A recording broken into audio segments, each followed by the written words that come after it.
Yeah, so hello everyone. I'm Raymond Zhao from Faculty of IT, Monash University, Australia. Today, my talk is about our COSAC sample. COSAC stands for Compact and Scalable Arbitrary-Centered. This is a joint work with my PhD supervisors, Ron and Amin. Before we start our technical discussion today, first let me introduce some background of the discrete Gaussian sampling. The arbitrary-centered discrete Gaussian sampler is a key subroutine in implementing lattice discrete Gaussian sampling algorithms. There are basically two types of lattice discrete Gaussian sampling algorithms. The first one is the GPE style sampler, which was used by one of the lattice-based IBE scheme.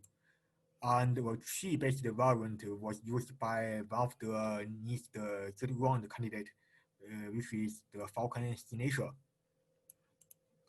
And the other type of lattice discrete Gaussian sampling algorithm is the convolution style, which was used by another lattice-based IBE scheme. However, the existing arbitrary-centered discrete Gaussian sampler implementations usually suffer from a couple of different limitations. The first one is the running speed. For example, the existing rejection sampling algorithms usually require a large number of iterations, and some methods may require high precision bit arithmetic. And there exists some sort of table-based methods which can run really fast. However, the table size is rather large. Usually, they require at least a couple of kilobytes in the pre-computed table. And the table size will only grow significantly if you have a large standard deviation.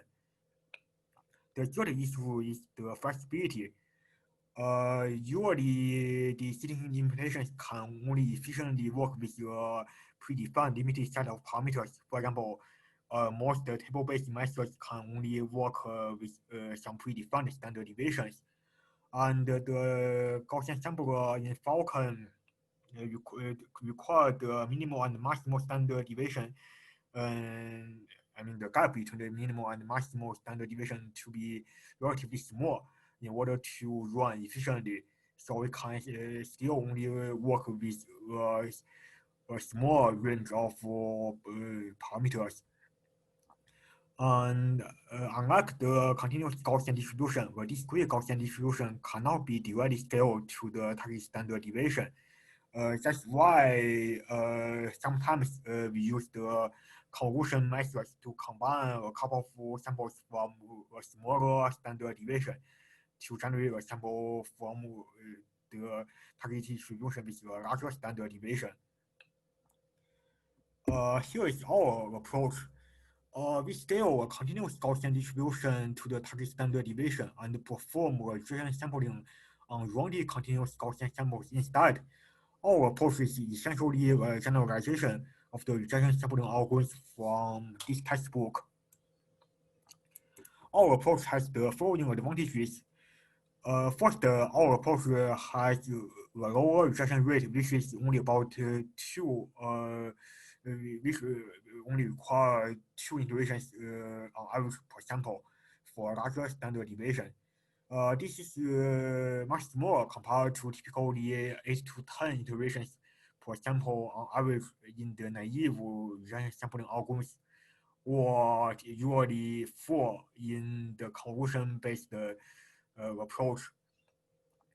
And our algorithm is also scalable to larger standard deviation without sacrificing the efficiency. This can be seen from the performance comparison that we will show in this talk. And also, our approach does not require pre-computations related to a specific discrete Gaussian distribution or specific sigma. So, okay. In this talk, we will use 3 different distributions. Let rho C sigma x be the Gaussian function with center C and standard deviation sigma. Then the first distribution is the discrete Gaussian distribution, which is basically the Gaussian function defined on integer domain. can see in this graph the lines colored in red is basically the discrete Gaussian distribution. Then the second one is the rounded Gaussian distribution. Rounded Gaussian distribution, basically you take integers and then you perform the integral of the integers plus minus on the range plus minus 1/2 of rho c sigma. Then you get the rounded Gaussian distribution. And then the third distribution in this talk is basically the regression sampling algorithm, or is basically the distribution of the regression sampling algorithm in this textbook. And you can see this distribution looks very similar to a discrete Gaussian distribution with two differences. The first one is basically you can see here there is the absolute value. Then the second one is basically you can see the center here is fixed, which is minus 1/2. So okay, so here is the sampling algorithm from this textbook. In order to sample from this distribution, this algorithm first sample x from a continuous Gaussian with center 0 and the standard deviation sigma. Then you will sample random real number r from 0 to 1. Then you will compute this regression condition and then perform the regression sampling. If the sample is accepted, then you will output the rounded result of x. Otherwise, this algorithm will restart. Okay, so here are a couple of observations from this algorithm. First, the authors of this paper show that the rounded Gaussian sampler can run quite fast, and it can be easily implemented in constant time. Another nice feature is that the rounded Gaussian sampler can be implemented within less than 40 lines of C++ source code, so the implementation is relatively simple. And then the authors of that textbook show that the rejection probability is less than this value. So from here you can see that the algorithm shown on the previous slide can run faster for larger standard deviation, because if the standard deviation grows, then the rejection probability will actually decrease. Then how to generalize this algorithm? First, let C be a generic center. And we observe that this algorithm will still work for some C and Z after removing the absolute value and replacing the fifth center minus 1/2 with a generic center C. So you can see here, if we replace the previous rejection condition y with this y prime, then we can see that y prime is greater than 0, which means we can perform the rejection sampling when c is greater than 1/2 and x is greater than 0, or c is less than minus 1/2 and x is smaller than 0. So basically, one can still perform the rejection sampling in these two cases without the modification of the previous algorithm. Then the question is how to extend this algorithm to support all the different C and Z. What we did is first let Ci be the integer part of the center C, and Cf be the fractional part of the center C. Then one can basically sample from a discrete Gaussian distribution with center minus Cf and the standard deviation sigma instead. Since if you want to sample from discrete Gaussian distribution with center C and the standard deviation sigma, then it is basically you can just generate a sample from D minus Cf sigma. Then you add Ci to the result. Then what we can do is we can shift the center of the underlying continuous in the Gaussian distribution to sample from d minus CF sigma. So instead of we sample from n 0 sigma square, we sample y from n plus or minus 1/2 sigma square. So basically, we shift the center of the continuous Gaussian distribution by 1. Then we perform Lucent sampling over Z is equal to the wrong result of Y with the acceptance rate like this. Well, the rejection condition Y double prime is basically this value. Then we need to ensure that Y double prime is greater than 0 in order to perform the rejection sampling. Then the result algorithm will sample Z distributed as d minus CF sigma restricted to the domain Z is equaling 0. To get the full distribution with 0, we need to basically deal with this case, deal with this special case. Then basically what we do is basically we need to output Z equal to 0 with this probability, where S is the normalization factor of the discrete Gaussian distribution. So okay, so here is our algorithm. Similar to the previous algorithm from the textbook. Here we sample X from continuous Gaussian distribution with center 0 and standard deviation 1. We will scale the continuous Gaussian distribution later. Then we sample a random bit B. If B is equal to 0, then that Y equal to sigma X minus 1. So here we scale the continuous distribution here. Then we need to ensure Y is less than minus 1/2 to make sure that this rejection condition Y1 will be greater than 0. Then all the other things are basically pretty similar to the previous algorithm from the textbook. Basically, we perform rejection sampling here, and if it is accepted, then we output the wrong result of Y. Otherwise, we start. Similarly, if B is equal to 1, then we scale the continuous Gaussian distribution by performing Y is equal to sigma X plus 1. And we need to ensure Y is greater than 1/2 instead. And all the other things are pretty similar to the case when B is equal to 0. Then here's the full algorithm.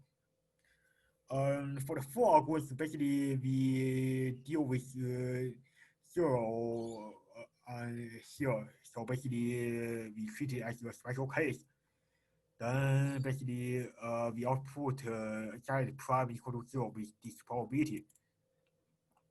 Then at last we need to add the integer part of the center C back to the sample. So okay, so from here you can see that our algorithm does not require pre-computation related to any specific Gaussian distribution or any specific standard deviation. And here is the rejection rate of our algorithm. So for standard deviation sigma greater than the smoothing parameter, the expected number of trails m has the upper bound, which is this value. If the standard deviation sigma is much greater than this value, then we have the number of trails m is more than 2 times some constant which is slightly larger than 1. So from here you can see that the expected number of trails, basically the number of iterations, is only about 2 per sample on average for large standard deviation. And because of this, our algorithm is scalable to large standard deviations without sacrificing the efficiency. And the other important aspect is the constant time. Unfortunately, our algorithm is not fully constant time because from the rejection rate shown in the previous slide, our rejection rate will still reveal sigma. So therefore, our algorithm is not suitable for constant time implementation of GPV style sampler, including the variant used by Falcon, since sigma is secret in GPV style sampler. However, the rejection rate of our algorithm is independent of the center.